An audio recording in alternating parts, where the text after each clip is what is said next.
Nós estamos recebendo a visita do deputado federal Jair Bolsonaro, que pertence ao PSC.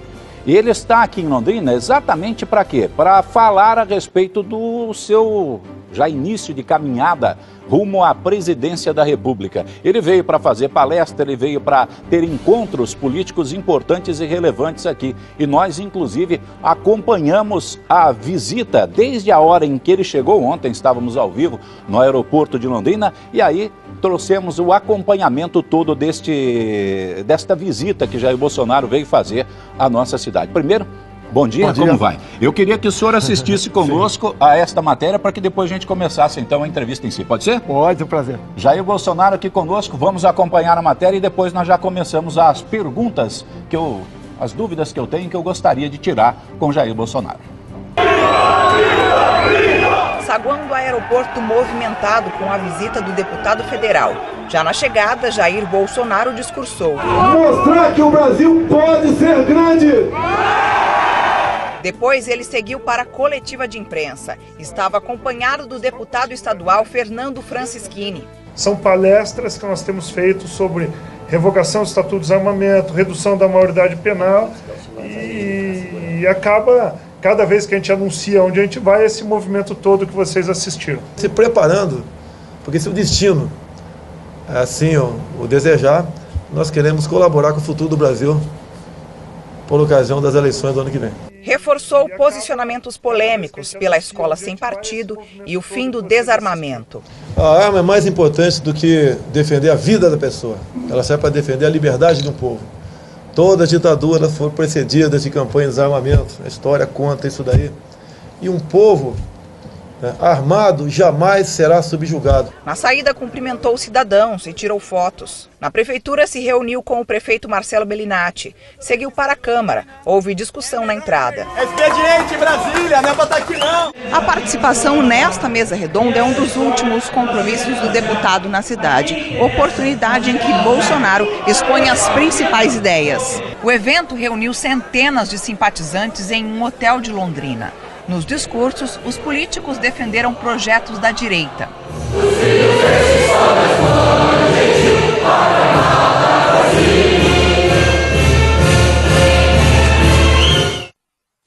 A entrevista que nós vamos fazer com Jair Bolsonaro, e é preciso deixar isso bem claro, é sem regras, amigos, sem negócio de mandar para ele perguntinhas antecipadas, nada disso. Combinado, inclusive, com a assessoria de imprensa de Jair Bolsonaro, que topou vir aqui conosco para falar a respeito exatamente da sua vida, de sua trajetória. Jair Messias Bolsonaro, para começar, quem é, onde começou, que jeito que é? Primeiro, agradecer ao vereador Felipe Barros e o Fernando Francischini pelo convite de estar aqui.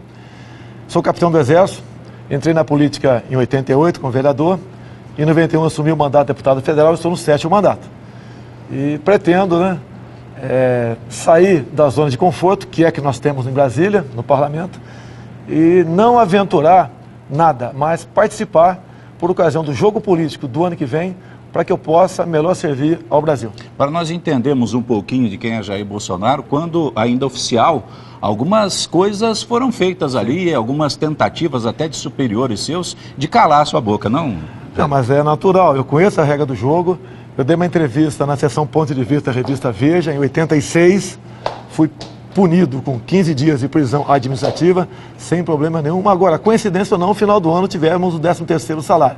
Minha vida, vamos assim dizer, fora daquela época já. Daquela época. E eu sabia que você, até hoje também, nenhum militar da ativa pode se manifestar junto à imprensa sem autorização superior. E eu cometi, sim, esse ato de indisciplina. Mas a causa foi justa. Afinal de contas, nós vivíamos uma crise salarial enorme naquele momento. Tá? E também as evasões eram muito grandes na Academia Militar das Agulhas Negras e a mídia local do Rio de Janeiro transmitia para a população que aquelas evasões eram por causas diferentes da salarial, o que não era verdade. Hoje, então, você é capitão da reserva remunerada? Capitão, quando nós nos elegemos para qualquer cargo, na data da diplomação, você passa para a reserva remunerada proporcional ao tempo de serviço. Ou seja, um servidor civil, outro qualquer, ele perdendo o mandato lá na frente, ele volta para a atividade anterior. No caso, qualquer militar, não. Ele não volta mais para a caserna. Então aí fica aposentado por... Fica. E a grande prerrogativa que eu tenho nisso é exatamente aquilo que eu luto para todo mundo. Eu tenho porte de arma de fogo por ser capitão do Exército. E luto para que todo cidadão de bem, juntamente com Francisquini, entre outros, né, para que o cidadão, num primeiro momento, tenha o direito à posse de arma de fogo. E grande parte da população, se assim o desejar, possa também conseguir o porte no futuro. A posse de arma de fogo hoje é legal no Brasil, né? É legal, mas é quase impossível. O povo tem que... ele tem que justificar a efetiva necessidade.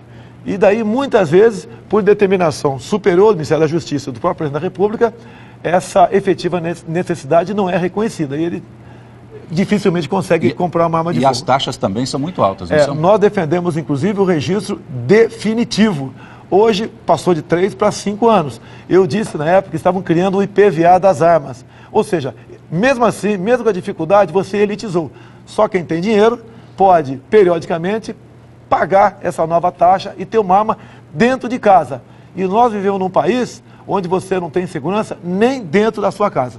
Bolsonaro, a política atual é uma política que a gente está vendo aí de um toma lá da cá exagerado, diríamos assim, até em nome da tal governabilidade. Nós vimos isto nesta composição de ministros do presidente Temer, onde muitos políticos, até muitos deles citados na Lava Jato, foram chamados para compor os ministérios, exatamente para isso, para que tomar lá da cá, porque daí você tem votos que poderiam dar a tal governabilidade. Se você for eleito, você tem receio dessa tal governabilidade? Eu tenho falado que, em especial agora, com o boom das mídias sociais, tá certo? É lógico que sem nós aqui reconhecermos a necessidade e importância das mídias tradicionais, a população vai escolher melhor os seus representantes para as casas legislativas. Assim sendo, eu não temo isso. Agora, se, porventura, né, eu chegar lá, se for para fazer a mesma coisa, eu estarei fora dessa luta. Afinal de contas, governabilidade não é você dividir, ratear os bens públicos para grupos políticos votar em propostas advindas do Executivo. Você foi citado aí como sendo uma pessoa que teria... esse assunto até eu já considero passado, mas não poderemos deixar também de tocar nele aqui. Você foi citado ali como sendo pessoa que teria recebido dinheiro da JBS através do fundo partidário. Mesma situação, inclusive, do nosso prefeito aqui em Londrina, que à época, como deputado também pelo PP, como candidato a deputado pelo PP, recebeu 2 parcelas de R$200 mil dessa subvenção do partido para que ele pudesse continuar a campanha dele. Você sabia que esse dinheiro era de JBS? Sabia que era dessa trambicagem toda? Sabia, nós temos que dividir. Fundo partidário é uma coisa e o caixa do partido é outra. Quando foi colocado na minha conta R$200 mil, em julho de 2014, e você recebe um documento para depois você justificar sua conta no final da campanha junto ao TRE. Então, naquele mesmo dia, quando vimos que era da JBS Friboi, 200 mil, eu via cheque nominal para o meu partido, porque eu recebi, foi do partido, via JBS, eu devolvi essa importância. E depois, então, o meu partido depositou uma importância idêntica, mas do fundo partidário. Porque o dinheiro que está na conta do caixa do partido não se mistura. Lá tem dinheiro da Odebrecht, tem do fundo partidário, que é legal, tem da OS, tem da Ingevix. Então, quando qualquer um candidato recebe, está escrito embaixo de onde veio aquele dinheiro. Quando eu vi que veio da JBS Friboi, e naquele tempo não se falava em propina legal, eu devolvi porque eu sabia que eu não era tão bonito assim para receber uma doação do Wesley Batista e seu irmão. E quando se recebe um dinheiro assim, já se tem ali já está no bolso do empresário? Geralmente está no bolso. O meu caso foi para me levar pro furacão da Lava Jato, né? Não tinha Lava Jato, eu não estava ainda em pleno vigor. Mas seria uma situação que hoje em dia eu nem estaria no seu programa, que não teria como justificar. Então isso eu fiz em 2014, quando não existia, repito, a figura da propina legal. Alguns órgãos de imprensa, na maldade, quer dizer que eu devolvi o partido, depois devolvi com a mão e peguei conta. Não. O que está no fundo partidário, tudo que está lá dentro, tem a origem de onde veio. E a JBS doou para partidos, né, em torno de R$400 milhões. Isso foi uma contrapartida da JBS, porque ela pegou, sem qualquer garantias, no BNDES, R$8 bilhões. Ou seja, a condição para o BNDES liberar o recurso para a JBS foi doar em torno de 5% para partidos. E sim, você tem razão, a doação está também a Operação Casada para você, dentro do parlamento, votar tudo que interessa ao Poder Executivo sem reclamar. Você tem algumas posições que são polêmicas, por exemplo, porte de arma. É uma coisa que hoje no Brasil não se consegue fazer. Eu, por exemplo, sou ameaçado enormemente várias vezes por conta da minha profissão, sou um repórter policial, e não consigo pegar o porte de arma de fogo. Em que pese eu tenha arma, mas essa arma tem que estar em casa, eu não posso andar, eu não posso portar essa arma de fogo. Outras posições também suas são posições diferenciadas, como, por exemplo, se pedir o aumento do tempo de prisão para quem pratica crime de receptação. É uma das coisas que eu sempre falo aqui, porque o receptador, para mim, é o patrão. É aquele que fala, ó, vai lá e rouba que eu estou aqui para comprar.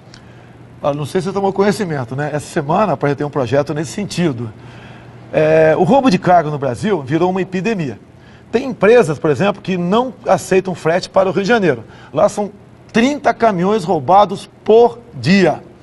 E hoje em dia, né, tem uma qualificadora para o roubo de valores, ou seja, o cara roubou um carro forte, tem uma agravante para isso. No tocante ao roubo de carga, não. Então nós botamos no mesmo nível de roubo de valores o roubo de cargas, porque a pena é muito pequena e dificilmente alguém cumpre essa pena no regime fechado. Então a ideia nossa é passar de 8 anos, tá, para que ele cumpra pelo menos uma parte maior dessa pena preso e sirva para inibir prática de atos semelhantes no futuro. E quanto à pena de receptação, também aumenta?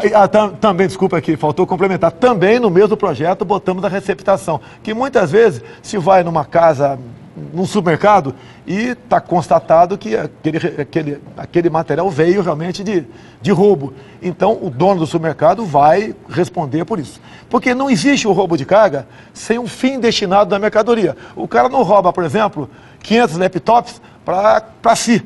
Tá ok? Ele rouba aquilo para revender. E esse tipo de material está perfeitamente identificado. Dá para você agir dessa maneira. Não é o que eu queria uma pena muito maior. Tem estados americanos que, por exemplo, tem a lei dos 3 crimes. Eu já apresentei projeto nesse sentido. Não vai para frente, ok? O que é 3 crimes? O elemento furtou ali um relógio, depois uma televisão, depois uma bicicleta. Ele começa com 25 anos de cadeia sem progressão. E, no meu entender, a figura da progressão no Brasil também tem que ser mudado isso aí, porque o elemento, ele é um gibi, ele é o tio Patinhas na cadeia, né?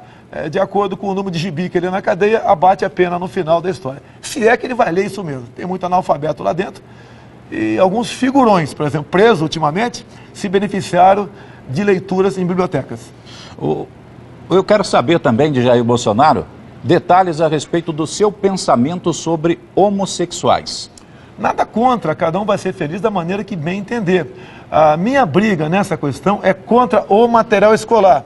Ou seja, eu tenho de posse minha, que eu peguei no MEC, através de amigos que eu tenho lá, livros, cartazes, filmetes, para ser exibido para criancinhas a partir de 6 anos de idade, onde você assistia, por exemplo, a criancinha assistia 2 meninas se beijando ou 2 homens se acariciando, sob o pretexto de combater a homofobia. No meu entender, esse tipo de material dentro da escola, você está estimulando precocemente as crianças a entrar na vida sexual. Incentiva. Incentiva. Além de você escancarar as portas para a pedofilia. Não tem nada a ver homossexualismo com o cara hétero, a questão da pedofilia. Não estou acusando homossexuais disso. Agora, esse tipo de material dentro da escola, eu tenho certeza que pai nenhum quer. E eu costumo dizer que um pai prefere chegar em casa e encontrar o filho com o braço quebrado por estar jogando futebol, do que encontrá-lo brincando com boneca por influência da escola. E em função disso, que eu briguei contra isso lá, inclusive na Câmara patrocinou, acredite se quiser, a Câmara patrocinou o 9º Seminário LGBT Infantil.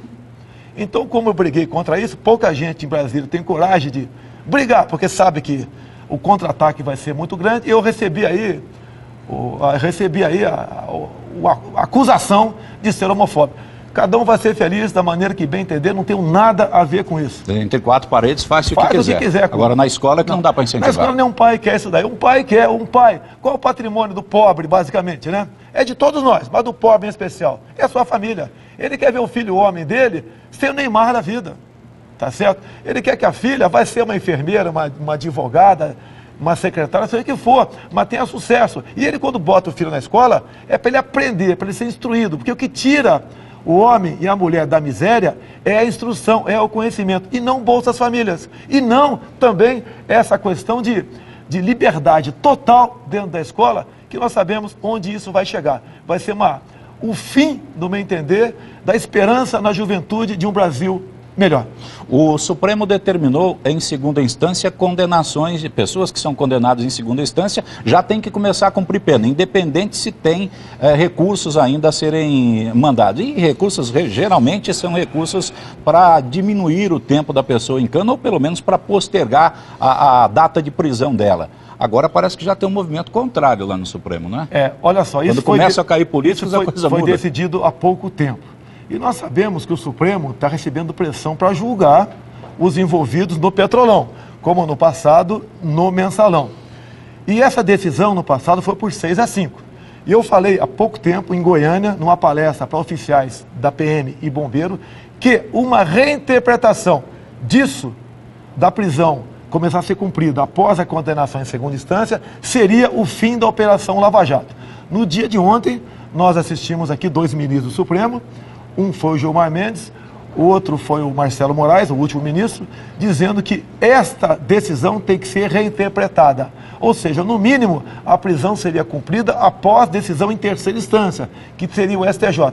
E prova que eu tenho razão no que estava falando, porque há poucas semanas o Supremo Tribunal Federal decidiu, por unanimidade, acabar com o foro especial. E eu falei também que eu seria o único voto contrário a isso na Câmara, por quê? Apesar de atrair a ira de muita gente no Brasil. Porque a partir do momento que o Supremo tinha decidido, por unanimidade, colocar um ponto final no foro privilegiado, tinha algum jabuti em algum lugar, quem sabe aí num coqueiro, que ninguém sabe quem botou lá em cima. Agora a resposta vem aí. Reinterpretando a prisão em segunda instância, todo político corrupto interessa o fim do foro privilegiado, porque não vai ter uma instância única apenas, que é o Supremo, e sim, no mínimo, 3 instâncias.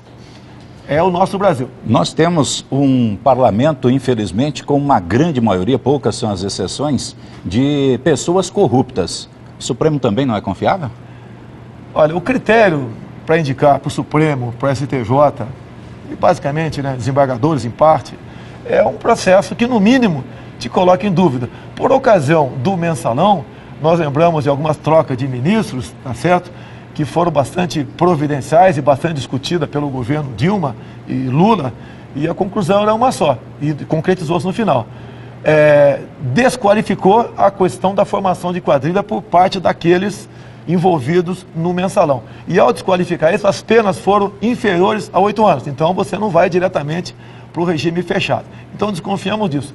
No tocante à corrupção, esse é um Brasil onde você não pode botar a mão no fogo por ninguém. Nós, 7h22 nesse momento, 7h21 agora na Grande Londrina. Nós estamos ao lado de Jair Bolsonaro, deputado federal que vem aqui para Londrina para fazer visitas aqui e para já lançar a sua candidatura à presidência? Não, eu estou há 2 anos andando pelo Brasil. Quando eu pensei na possibilidade de requerer, pleitear junto ao meu partido, uma possível legenda para presidente, tá? Primeira coisa que eu fiz, como nós desconfiamos, eu, não sei você, eu desconfio do voto eletrônico, uma grande parte da população desconfia, nós aproveitamos um projeto, emendamos esse projeto e garantimos, por ocasião das eleições de 2018, o voto impresso ao lado da urna eletrônica, para acabarmos com a desconfiança da lisura das eleições. Então o primeiro passo foi esse. Um outro, eu resolvi andar pelo Brasil, até porque hoje em dia a campanha são em 45 dias. Qualquer um, menos para prefeito, mesmo para vereador, se o elemento for se preocupar apenas naqueles últimos 45 dias, não tem como ele apresentar uma boa proposta para aquele cargo a qual ele está se voluntariando junto ao povo para defender aí as suas posições junto à chefia do Executivo, até mesmo no Legislativo. Então essa foi a intenção nossa, viajar pelo Brasil e, obviamente, pretendemos sim, se o partido assim entender, nós nos lançarmos no futuro. Mas no momento não estou em campanha, não. Direta já, qual o seu pensamento? Agora seria causuísmo. Nós não podemos fugir daquilo que está na lei. Nós não podemos mudar a regra do jogo com ele em andamento. Hoje que está previsto, na nossa Constituição, que faltando 2 anos para terminar o mandato, no caso o presidente Michel Temer, caso ele venha perder o mandato por um motivo qualquer, não interessa, a previsão é eleições indiretas pelo parlamento. A esquerda está pleiteando eleição direta, um casuísmo, porque sabe, com a urna eletrônica, o Lula, com toda certeza, seria reeleito presidente da República. Reeleito não, eleito presidente da República. O Bolsonaro, o que você pensa sobre... O governo fala tanto aí que a Previdência está quebrada, que vai falir, que vai arrebentar. Qual o seu pensamento a respeito? Se você pega a Caixa da Previdência, tá? O que o governo faz, basicamente? Ele aplica a tal da DRU, desvinculação de receita da União. Quando ele tira 30% desse montante, vai lá para baixo a Caixa da Previdência. Começa a ser deficitária, o que é no momento.